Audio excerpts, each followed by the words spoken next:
Welcome back, everyone. No Take 3 this week. It returns next week at its regularly scheduled time. But we give time now to two top stories of this week: the future of health care reform, what many call Obamacare, and also the Trayvon Martin death investigation. A couple of legal experts from the University of Toledo joining us in studio this morning. Happy to have Garrick Pursley, associate law professor, constitutional law expert at UT, and good friend of the program and of 13 ABC contributor Dan Steinbach, the dean of the College of Law. Good to see you both. Thanks for coming in.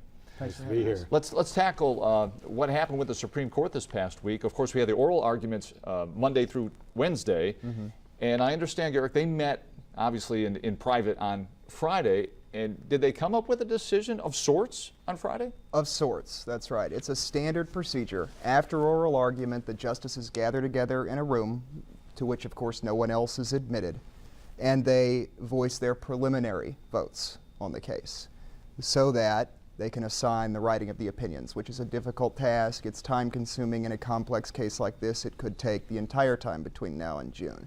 But after those assignments are made, based on the preliminary vote, opinions are circulated, minds change, and the vote could change. Nothing is carved in stone. No. On Friday in chambers in the U.S. Supreme Court. Nor is anything made public. Okay. What would happen if something were to leak from a hearing like that, Dan? I think it would be a major cataclysm for the court. The idea is the decision is announced when the opinion is announced, the reasons for the decision.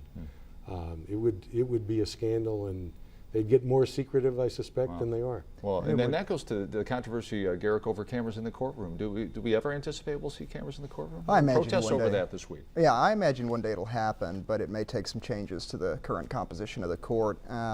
Everybody seems to like the sketches, though. Those are nice. I think we have some sketches, some artist renderings of what was taking place this past week. The protests right outside the court as well.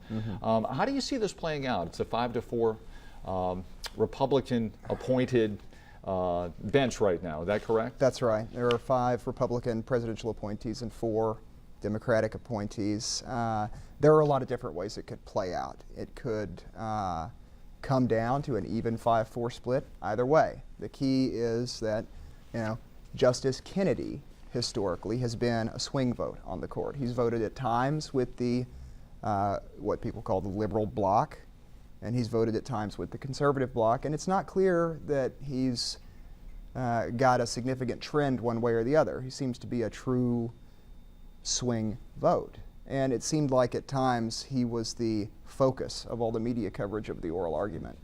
The question, what's going on in Kennedy's mind, seemed to be the big question. Another big question or focus was how the media, the legal experts, the pundits, panned the Solicitor General and his arguments made to the Supreme Court in relation to the attorneys general and their fight over constitutionality, but just got filleted in the oral arguments. Dan, what did you take from that?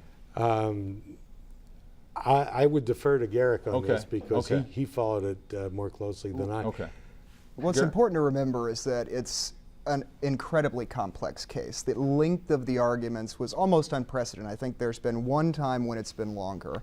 And General Verrilli had an incredibly difficult task in trying to explain a 2,700 page piece of legislation to the court with at least 5 and sometimes up to 9 hostile questioners grilling him. So under those circumstances, I think the general consensus that his job could have been better, you can say that about any oral argument, especially in a case like this. No one's really come out to defend him, but the stakes were incredibly high. Yeah, that's for sure. And I do want to get to another high-profile case this past week before we close out the program. Of course, it's been going on for weeks now, the death of Trayvon Martin, the shooting death. And the big question here, Dan Steinbach, is do you believe that eventually, as the investigation plays out into the death of Trayvon Martin, that there will be charges against George Zimmerman here? I'm not sure, and I'm not sure anybody knows at this point. Grand juries are going to be convened. They're going to bring in all of the evidence, the witnesses. They're not eyewitnesses, but neighbors who heard things. You've got the autopsy report, the video of Mr. Zimmerman after he was arrested. A little bit of video here, that maybe the video you're talking about here, Dan. Yeah, of him being taken in custody. And the question I think that this bears on is the nature of his injuries, because he claimed apparently that he was attacked by Trayvon Right. Martin.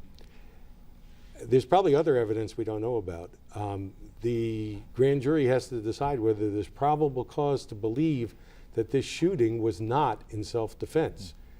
And I think it's really too soon to tell whether he will be indicted or not. Of course, we're missing a key witness in the case, and that is Trayvon Martin himself. Were you surprised at the firestorm that took place following this, and that there was a call in some cases that George Zimmerman had to be arrested, and then the call that this was a rush to judgment? So your thoughts as you watched it from a legal perspective? Well, look, any time an individual who is unarmed is shot dead by somebody else, police or otherwise, there ought to be an outcry, because we need to look into that. The fact that there's a racial element in this, it's no secret that unarmed black men have been shot in a number of contexts that call the necessity of the shooting into question. So I think the outcry probably was a good thing in terms of getting the state of Florida serious about looking into this. I guess a big question as we move forward now is that if charges do come, and the police chief had stepped down, he stepped aside. He said, "Hey, I am a distraction right now." I guess what happens next? Is this a normal process? The amount of time, we're talking about over a month now before we know if charges will be brought. George Zimmerman has not surfaced. We've heard from his brother. Is this a normal amount of time before something is decided? There's nothing abnormal about this. And by the way, George Zimmerman can be called to the grand jury.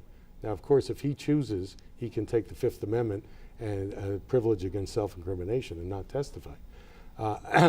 But no, even here in Toledo, we've had cases brought 26 years after the event. Yes. It's more important that justice be done than that it be done quickly. All right, well said. I wish we had more time to talk about both issues.